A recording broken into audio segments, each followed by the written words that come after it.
Hi, everybody. I'm Lauren Simonetti. Welcome to Friday. Hope you have a fun weekend planned. Let's start with Steve Silk joining us from Chicago. Hi, Steve. Lauren, how are you today? I'm very good. I'm really excited to talk to you. You are the CEO of the Smith Brothers Cough Drops. This is a brand we're not familiar with here in the Northeast, so you can explain it to us. And then also tell us your story about what went wrong with this company and how you are going to turn it around. Welcome to the show. Oh, thanks so much for having me. Smith Brothers actually is an iconic brand. It was born in 1847 by Andrew and William Smith, who actually had a candy store in Poughkeepsie, New York.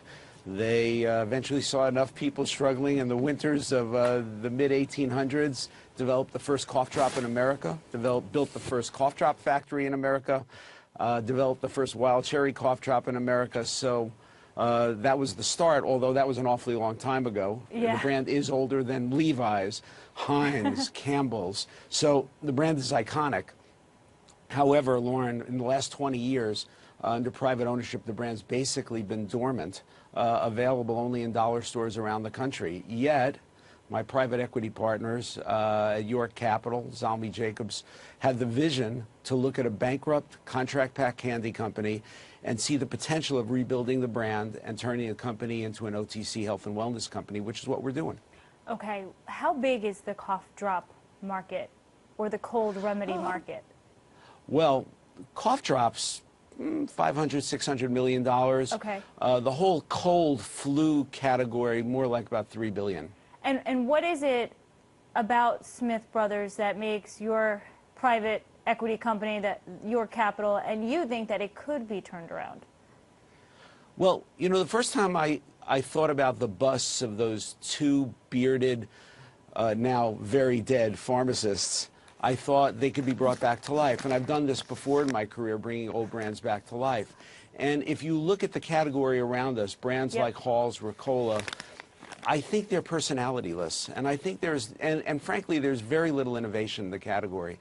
So I think there's the ability to bring life to the category, personality to the category, new products, and really expand the brand beyond cough drops, which are relatively trivial, to the much more important cold, flu, immunity-boosting categories where people have more compelling needs. Because people are really into being well, Lauren. I mean, we're sick so few days of the year, so we want to promote wellness. Yeah, everyone's juicing and doing other natural things to stay healthy these days.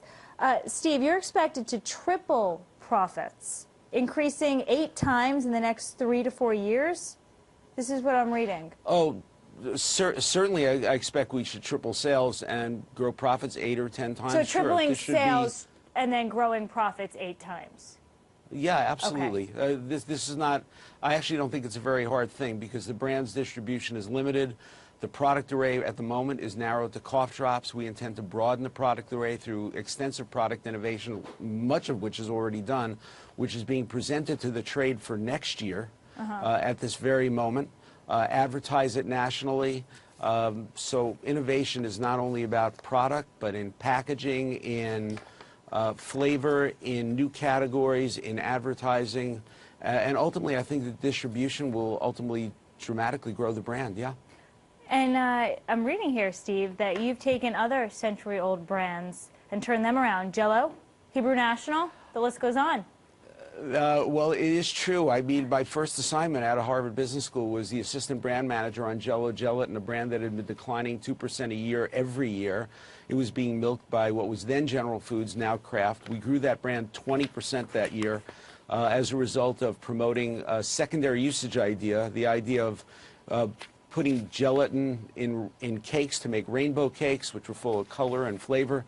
That recipe was tried by 1/3 of all households in America. That was a long time ago, Lauren. But Lee and Perrins Worcestershire sauce. I left big corporate America. I was more a small company kind of person. And we took a staid brand that had been flat for 100 years. We doubled it in 3 years. We grew profits 8-fold there. We dramatically expanded the usage through new products beyond red meat to chicken and fish. We also meaningfully expanded the frequency of use of Worcestershire sauce on red meat. It was a great success story. But, you know, Lauren, I've been a CEO of companies now 25 years. So the process of marketing and building brands is really more a general management process. So, for example, when I ran Hebrew National, that was a company that was 100 years old, largest kosher food brand in the world, yet the company had lost $6 million in the 2 years before I got there. We were able to bring it up to making $25 million before I left. We doubled penetration in households in America twice. We took it from 35% of the U.S. to 80% of the U.S. We won a Clio for our advertising, which we took national. But in that challenge, first we had to straighten out a plant and make hot dogs in a high-quality way efficiently. Then we understood the price elasticity of every market around the United States, and only then did we bring back the We Answer to a Higher Authority campaign and drive sales at retail. So, you know, it's a multifold challenge. And so is Smith Brothers. This is a company that was bankrupt. This is a company whose plant was aged, clearly not invested in for decades.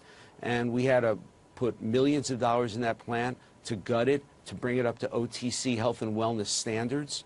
Then we had to work at improving product quality. Then we restored packaging to a much more contemporary look, although keeping in mind the old-fashioned graphics and the old-fashioned theme of the brand.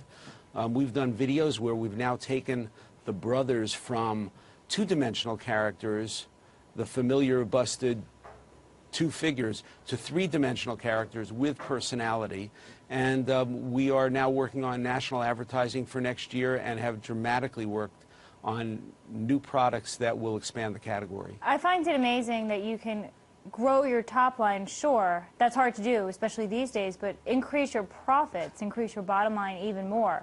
That's effective management. What do you do when you're done with these companies that you turn around? You just leave? They're in good hands, you leave them, and you move on to the next troubled company?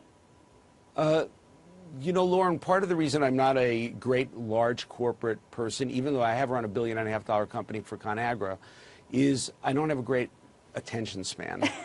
And Adult I ADD, think I've been got able, it.